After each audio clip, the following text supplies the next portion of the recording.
Bueno, tengo un nuevo admirador que me ha pedido una clase acerca... Él me considera un genio. Y me dijo, ya que sos un genio... La palabra que se usa con mucha liviandad, ¿no? Con mucha... Quiero una clase sobre el genio. Sobre el buen genio, no sobre el mal humor, el mal genio, ¿no? Ahora, genio, ¿a qué nos remite inmediatamente?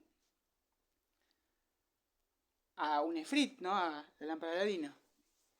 Es decir, que hay una especie de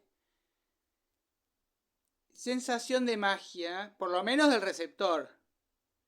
Por ejemplo, Einstein no era verdaderamente un hechicero, un demiurgo esotérico. Por más que, bueno, él todavía sí él creía en Dios. Es decir, frente a toda la larguísima tradición de ciencia muy unida, o bien a una religión, digamos, como diría Gramsci, hegemónica, o alternativa. Es decir, Newton, bueno, era católico, buscaba la piedra filosofal, donde 30 años no publicó el cálculo diferencial, que él lo desarrolló geométricamente, no aritméticamente. Los franceses lo... porque estaba más preocupado por sus asuntos místicos, ¿no? No es solo Pitágoras que se suicida porque la raíz cuadrada de 13 es irracional, porque veía, digamos, el que ve en las impurezas, en las manchas solares, que la divinidad se abajo. Pero hay que tomar en cuenta en todos los casos este aspecto mágico. Y cuando decimos mágico podemos perfectamente hacer abracadabra y sacamos de la galera un poquito de los pelos, que no es lo que no es mi especialidad, pero podemos un poquito asociar lo que es el concepto general histórico de genio a algo que se vive como que no entendemos cómo lo hizo por la habilidad superlativa, pero también porque nosotros metodológicamente no entendemos, o sea, hay una especie de saltum de plus que no parece obedecer a las leyes regladas, a los órdenes de las convenciones canónicas, ¿no? ¿De dónde vienen esas ideas? Hay una anécdota muy linda de un compositor que está maravillado de la obra que él compuso, pero todo lo contrario de la vanidad. Lo cita justamente Karl Popper como una refutación, porque epistemológicamente es muy difícil refutar lo que llamó el solus ipse, el solipsismo. La idea de que estoy solamente yo en este mundo y estoy soñando todo el universo, ¿no? El propio Descartes plantea esto, pero es difícil de refutar filosóficamente, ¿no? De manera que, bueno, cuando Bertrand Russell explica, bueno, existe el solipsismo, nadie cree en él, ¿no? Entonces, una alumna le manda una carta, mire, estaba pensando que el solipsismo es la única filosofía verdadera. Y no entiendo por qué los demás tampoco no creen como yo que es la única filosofía verdadera. ¿No? Y le dice, mire, yo no creo que el solipsismo sea cierto, pero no me haga caso, esto es la opinión solamente de un hombre, es solo la opinión de un solo hombre, ¿no? El hecho de que el genio tenga una cosa que escapa a las explicaciones, digamos, racionales, podríamos decir que es más o menos lo que tiene en común a lo largo de todas las distintas concepciones de genio. No vamos a detenernos en cada una. Partiremos, sí, de que, digamos, habiendo dos grandes modos de entender cómo conocemos, el inicial fue un poquito ese pensamiento mágico, un poquito esa idea racionalista. El racionalismo, la idea de que nosotros no podemos conocer tocando detrás de los sentidos, porque eso implica quizás un engaño, porque realmente la vista nos puede jugar una mala pasada, ilusiones ópticas. Entonces hay que deducir, hay que razonar el conocimiento hay que hacer una inferencia. Y esto, bueno, evidentemente tiene su cuota de absoluta verdad inescapable, porque cuando Galileo Galilei observa el anillo de Saturno, como no tenía en su mente la hipótesis de que un planeta puede tener un anillo, es decir, un halo de polvo que forma una... anota en su diario. Y Saturno está rodeado de 2 lunas. Es decir, que no vemos la realidad, sino que de acuerdo a lo que nosotros creemos que nos vamos a encontrar, lo confirmamos. Y en ese sentido nos vamos a centrar ahora rápidamente. Vamos a un pasaje muy veloz. Desde Platón y Aristóteles y el racionalismo, que tiene su cuota también de un poquito de aristocrática y de racista y de misógina, ¿no? Porque realmente dejando afuera a las personas, a los esclavos, a las mujeres, a las personas que pueden tocar, que esto es una cosa animal, manual. El genio, ya había una idea, hay un poquito de genio, porque además, en la medida que uno no tiene como parámetro la realidad concreta, que no es materialista, que no es en general las ciencias fueron avanzando cada vez más hacia lo concreto. No digo que el colmo de los científicos sea Marx, pero tomar en cuenta aspectos poco metafísicos, poco místicos y bien concretos, ya sea Nietzsche con el cuerpo o Schopenhauer, todas las evoluciones se van dando un poquito en esa dirección. Bueno, entonces hacemos un rápido per saltum, pero tomemos en cuenta lo siguiente. Galileo Galilei, que hace después de 2000 años de, digamos, que Santo Tomás y las autoridades de la Iglesia han visto una chispa de divinidad en Platón y Aristóteles, y por eso, por más que no han sido bautizados y van a ir al infierno, hay que no quemar sus libros. Y realmente Nietzsche va a decir, bueno, no hay tanta diferencia entre el sistema platónico y el cristianismo, solo que el cristianismo es bastante más sencillo de entender para la gente no muy culta, que no puede tener mucha abstracción y por lo tanto necesita un ídolo de carne y que se lo muestre un Jesús sufriente, ¿no? En fin, ¿qué hizo Platón? Combinó las dos explicaciones que tanto le gustaban. Quería tanto a mamá como a papá, entonces agarra, a Heráclito, a sus discípulos, agarra a Aristóteles, a Heráclito, o sea, todo cambia o todo es eterno. Y él dice, bueno, sí, en este mundo todo cambia, en el suprasensible todo es eterno. Allí está el arquetipo, acá estamos las sombras, ¿no?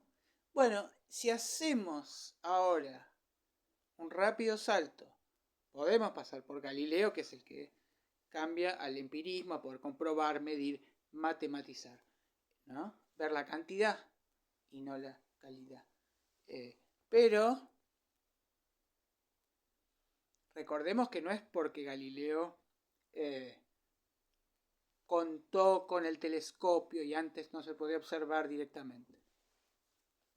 Porque Aristóteles acompaña a Alejandro Magno en una expedición y mientras le va enseñando va deduciendo saberes, ¿no? Y va diciendo, evidentemente la sangre en la cabeza es más fría que en el pie, su circulación, ¿no? Esto se podría haber comprobado sin necesidad de un telescopio, tocando un poquito la sangre, o a un ejemplo más sencillo que no necesitas tocar, es dedujo que las mujeres tienen menos cantidad de dientes que los varones. Que está bien, es algo que podemos deducir, digamos, por sentido común, desde el punto de vista de que las mujeres por ahí son más pequeñas, de tamaño, ¿no?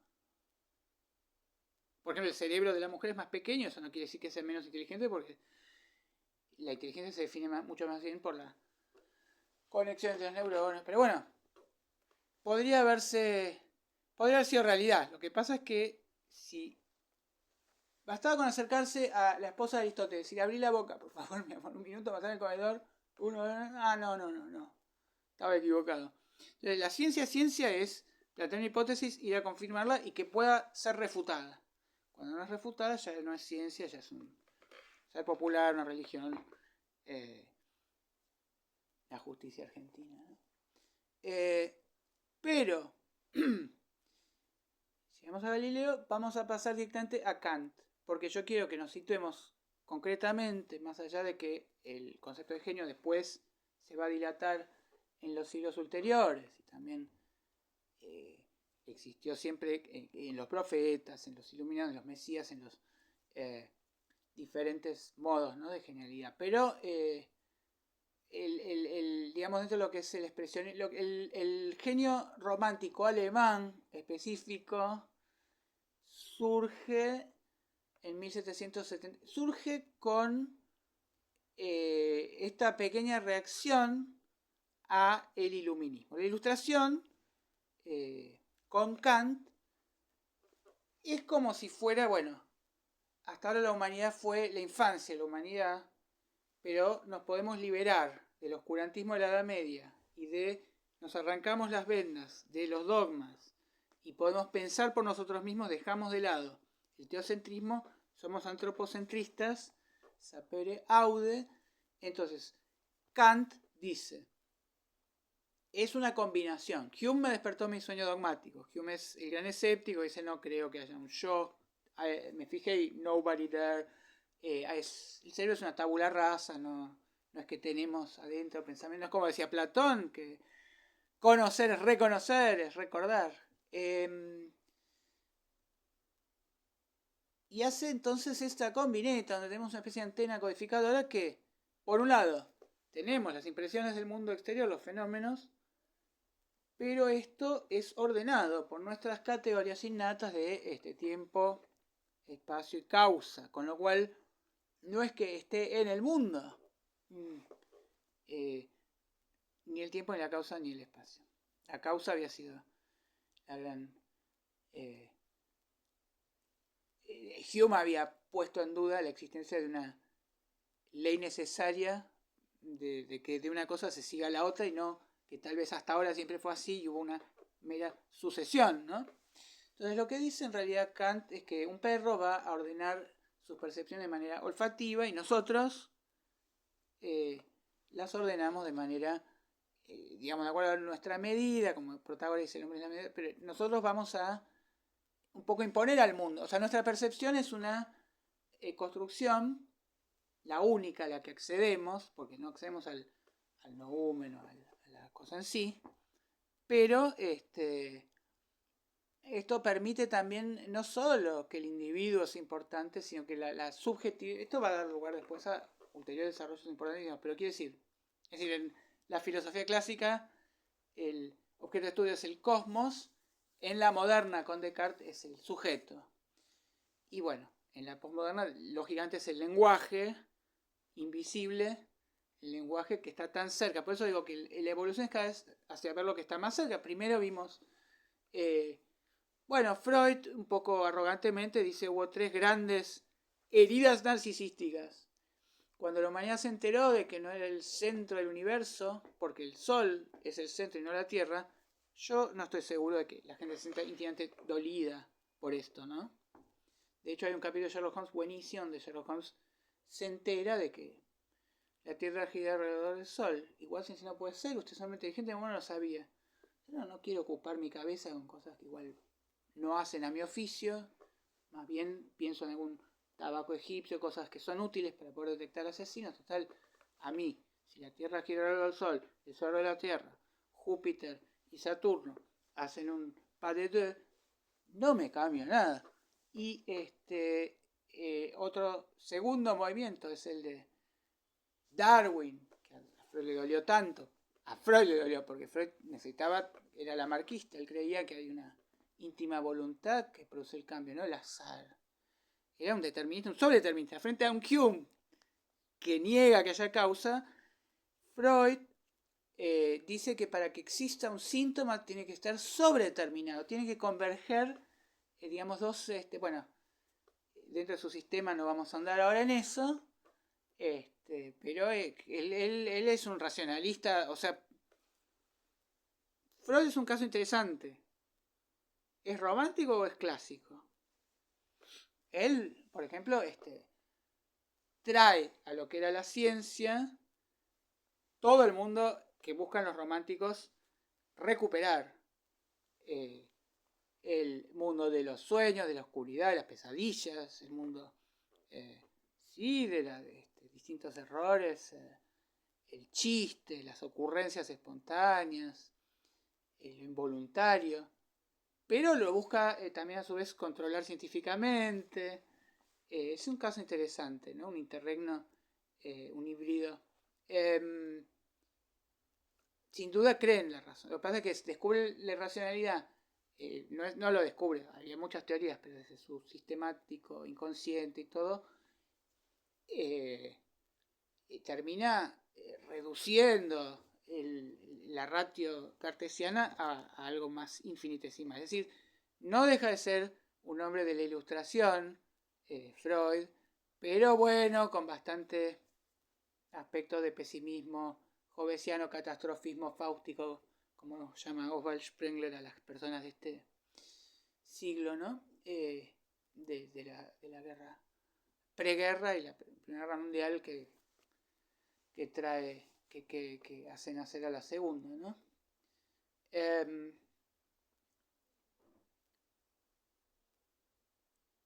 O sea, no debimos permitir la Primera Guerra Mundial, pero bueno, si te la permitís, yo te hago la segunda. O sea, claramente por culpa del Tratado de Versalles, no podría haberse evitado la Segunda Guerra Mundial. Sí puede evitarse detalles personales. Por ejemplo, iba a haber guerra entre las naciones. Ahora, el individuo Hitler, yo no quiero decir que sea un genio, pero estamos hablando acá de rasgos impredecibles, espontáneos, un poco inexplicables, oscuros, y la verdad es que no era el tradicional político para dirigir Alemania, no había antisemitismo eliminacionista para nada, o sea, los judíos no se querían ir de Alemania, pero decían, acá nos tratan mejor, tenemos las profesiones liberales, de manera que podríamos asociar el elemento del que estamos hablando, o sea, hay como dos grandes mundos, el mundo de la luz, de la ilustración, del iluminismo, y vamos ahora sí entonces a definitivamente, pensando en tiempos de Kant, hablar del mayor de los representantes de la idea de genio romántico, que surge un poquito en Herder, ¿no? Y es Goethe. Goethe se ve muy influido por Herder. El primer Goethe. Si ustedes quieren mantener la juventud eterna, hagan como Goethe, hagan como Wittgenstein, hagan como alguien que cambia, ¿no? Wittgenstein, que había querido buscar esa metafísica en el lenguaje, y finalmente, bueno, termina diciendo, wovon man nicht sprechen kann, darüber muss man schweigen. O sea, acerca de lo que no es posible hablar, sobre lo que no es posible hablar, de eso hay que callar. Usa las dos preposiciones del verbo callar. La concordancia gramatical en alemán es schweigen über y schweigen von. Darüber y davon. Así que es misterioso que calla, pero al mismo tiempo abre el juego a la multivoca. Pero bueno, él entonces es una de sus famosas grandes virajes. No, virago. Cómo, digamos, se habla del primer Heidegger, el segundo Heidegger, etc.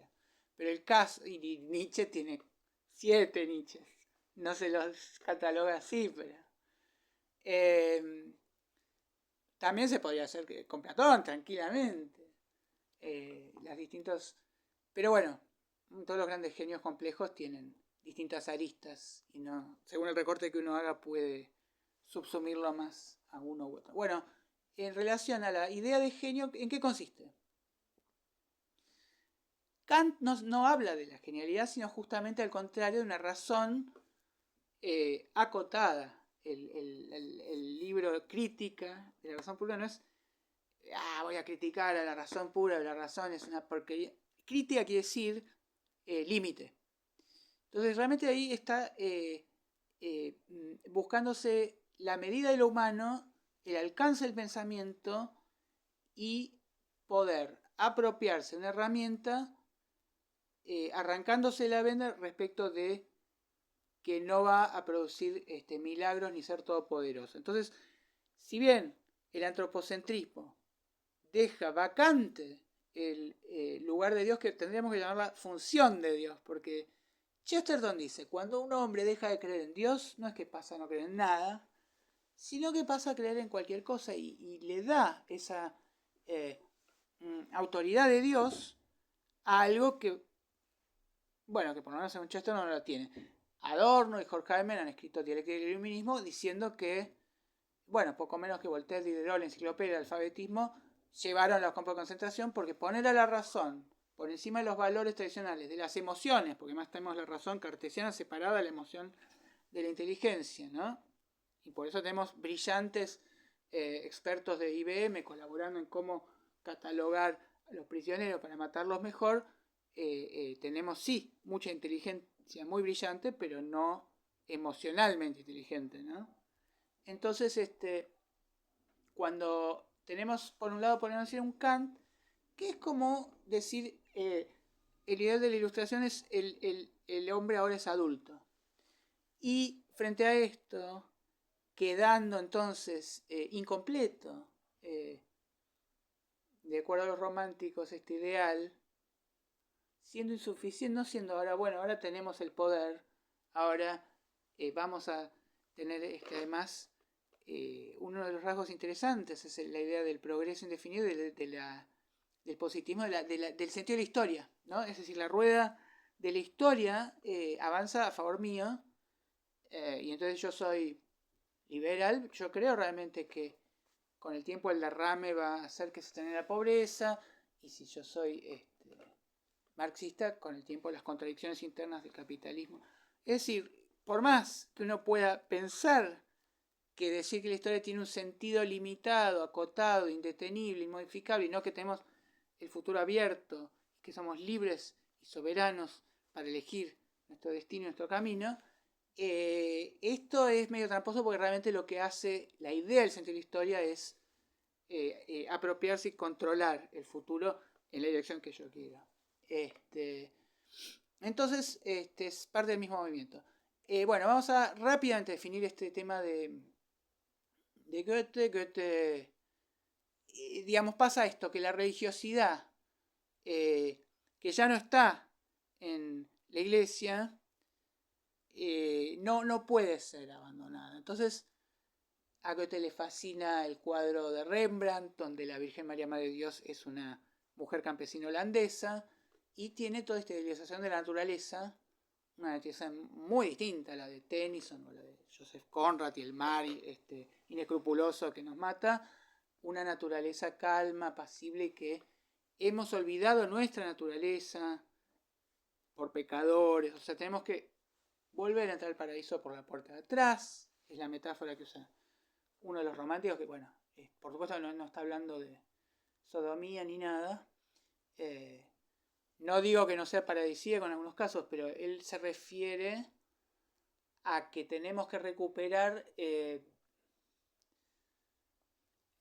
una de las cosas, por ejemplo, interesantes de los masones es que usan como emblema la serpiente. ¿Y por qué la serpiente? La serpiente, que es el diablo tentando al ser humano, ¿con qué lo tienta? Con el conocimiento prohibido. El conocimiento prohibido, el fruto del árbol del conocimiento. Entonces, como la ilustración busca conocerlo todo, tenemos que volver a acotarnos nosotros el conocimiento de cosas muy horribles para conocer. En estos eventos los místicos, Walter Benjamin, que toma el cuadro de Paul Klee, Angelus Novus, y lo interpreta como la historia retrocediendo espantada ante las atrocidades. En él está esta idea de temporalidad también invertida, en la cual la revolución va a retroactivamente redimir a sus mártires. Entonces va a tener sentido que hayan muerto en el futuro.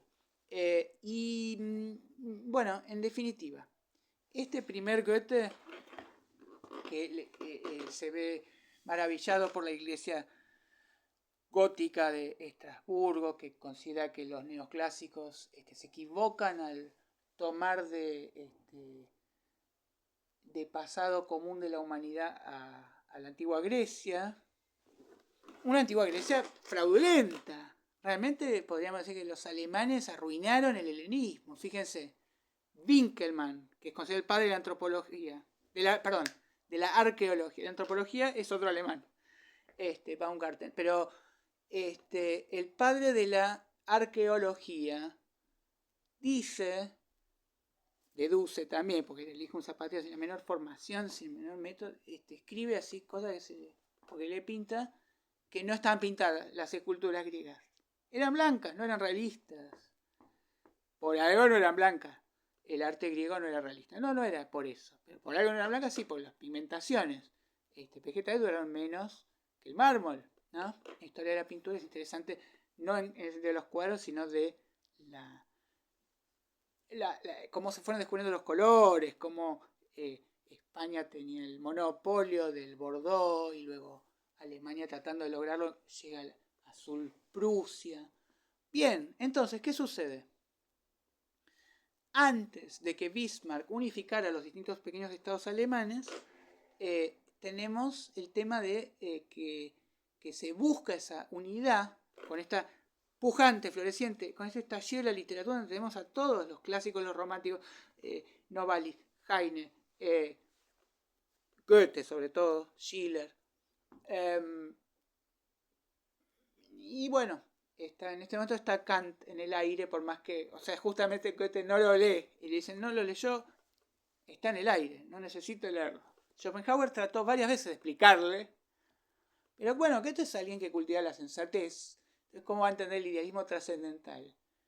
Si yo dejo de mirar el sol deja de existir. No crea, le decía. Goethe, por otra parte, tiene un ideal así también renacentista de hombre completo. Entonces él interrumpe la literatura para dedicarse a la teoría rival de los colores, que también trata de hacer Newton. Descubre el premaxilar, las plantas, en fin. Ahora bien, estamos hablando de este primer Goethe romántico que tiene esta idea aristotélica de catarsis, es decir, de purgar, de objetivar la emoción. Él se enamora de una mujer casada que un amor que no le corresponde, ¿no? La mujer casada, no digo levantando el dedito de moralista, no le corresponde porque la mujer está casada. Estoy diciendo que la mujer no le responde, no está enamorada ella de él. Si no, Hollywood lo permite, tienen que estar enamorados. Pero bueno, ella no le da ni 5 de pelota. Él sufre horriblemente porque fue como su primer fracaso, como dice Nixon cuando lo llama Kennedy por la crisis por Bahía de Cochinos. Nixon dice, pero ¿cómo? Con todo lo que yo fracasé en mi vida y la resiliencia que tengo, este tipo vivió en una cuna de oro, mimado. Bueno, Goethe había sido, sí, un autor absolutamente mimado y que realmente además no le costaba nada escribir tan bien. Fíjense que en realidad Werther que él escribe se ciñe bastante a las formas clásicas. Paradójicamente, como lo que decía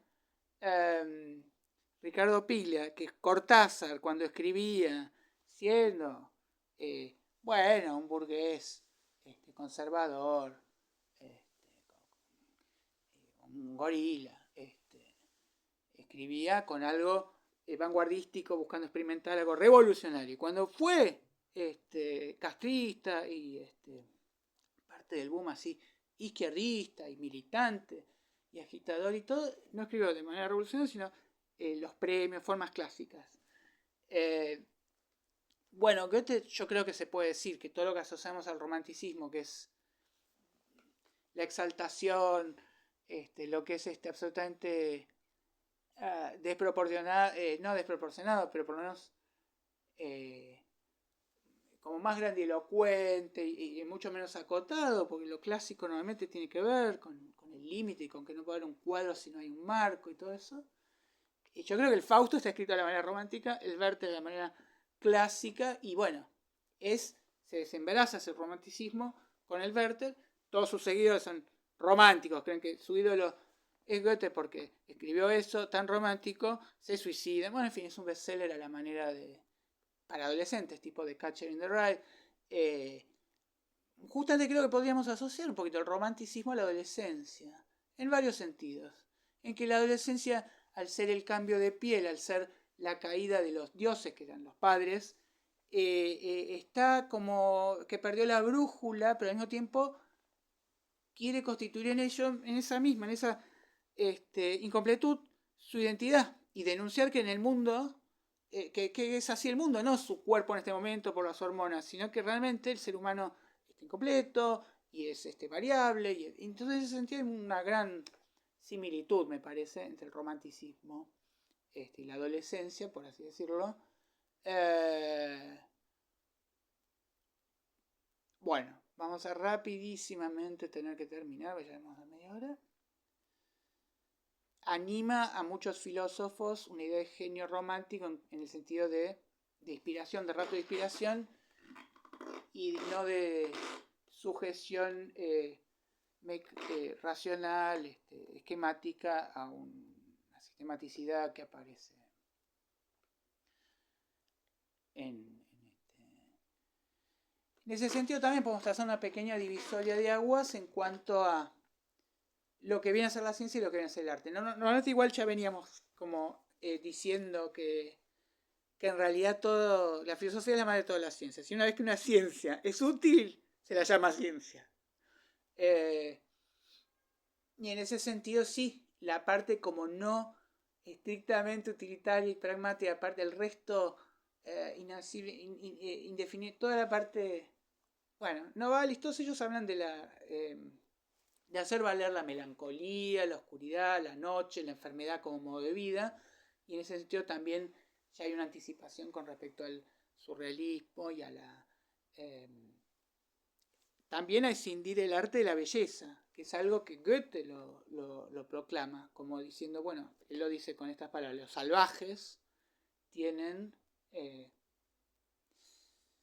sus horribles machacones, colores espantosos para mostrarnos un coco y en fin, él dice que el arte primitivo está disociado de la belleza. Él no lo ve bello.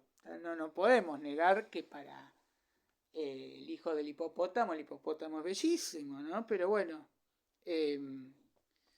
vamos a tener que terminar. Cualquier cosa, seguimos en breve. Es un tema bastante inagotable, muy fascinante. Pero bueno, el tema esto del genio, primero que esta época tan fructífera alemana no tiene una conexión entre filosofía y literatura en absoluto. De manera que podemos hablar, sí, que filósofos como luego vendrá Hegel versus Schopenhauer, luego Heidegger en su estilo oracular también, todos ellos producen su filosofía a la manera de un genio romántico, eso sí podemos decir. Toda esta idea judeocristiana, además del sufrimiento que pule el diamante y que purifica y que se llega a la gracia, toda esa idea, bueno, el mayor refutador de todos ellos es, por supuesto, Marx, primero por toda la idea de que no existe el individuo, no existe el genio individual, sino que hay una sociedad en una época determinada que permite que se esté estimulando cerebralmente eso, de manera que esto aparece muy claramente. El que mejor lo escribe, más fácil de entenderlo, es un autor que se llama George Mead, como si fuera pillad, orinad. Pero bueno, está en Hegel y está claramente en Marx. Los otros significativos, las relaciones se constituyen, la identidad se constituye vincularmente, no hay hombres aislados.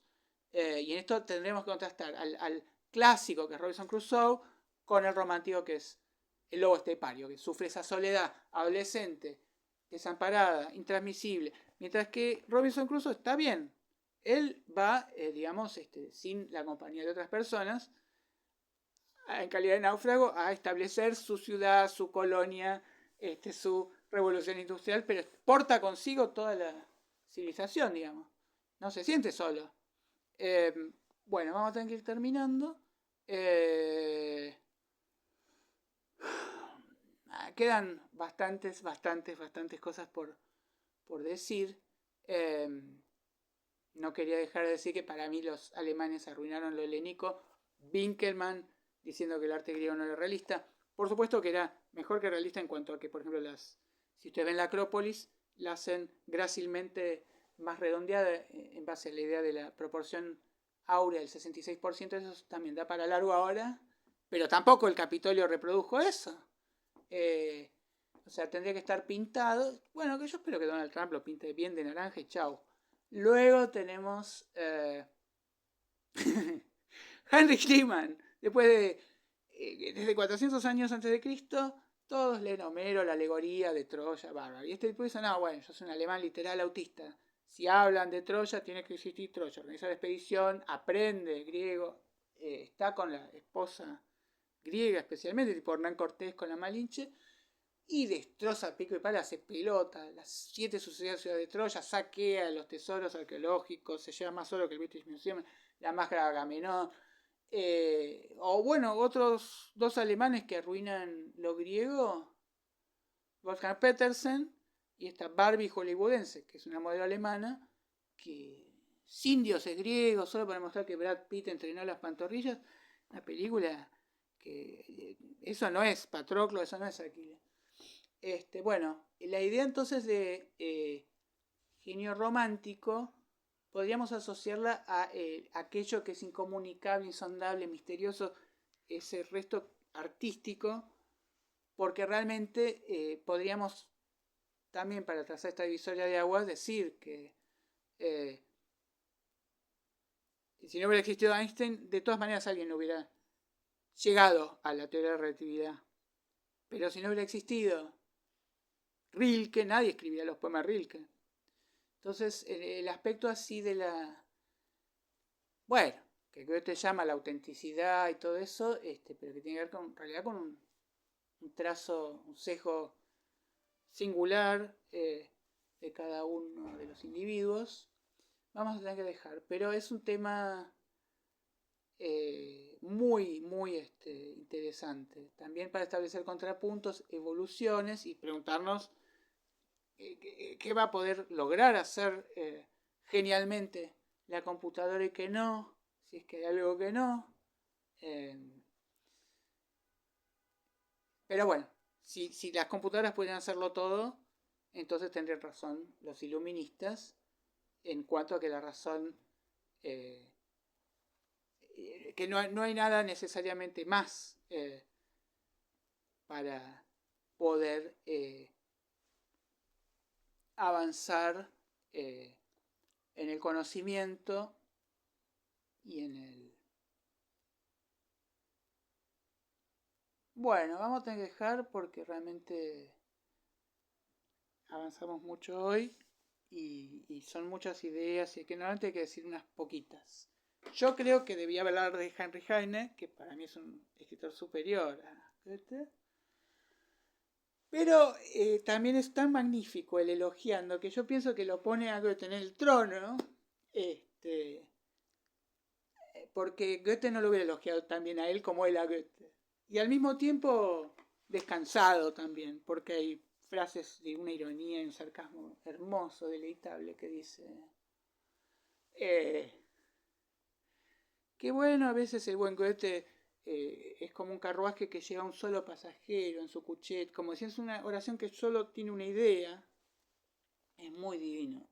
Bueno, tenemos realmente para largo, así que vamos a contraponer después a Lessing con el ideal de frente al pasado griego. Oponen estos románticos un pasado alemán medio imaginario, se refugian en canciones y bailes folclóricos. Esto lo retomará después, por supuesto, la música, pero no solamente... quien mejor lo hace es Mahler, y lo hace de una manera tan sutil que no se ve, pero él toma canciones populares que se reconocen, pero uno ya las ve tan descontextualizadas que no las reconoce. Pero es como si él agarrara realmente... te vas para tu casa con el culo roto en un requiem, Bueno, pero todo eso es muy fascinante y lo tenemos ahora que... Pero está bien, es un requiem, ¿no? Están muertos. Un minuto de silencio.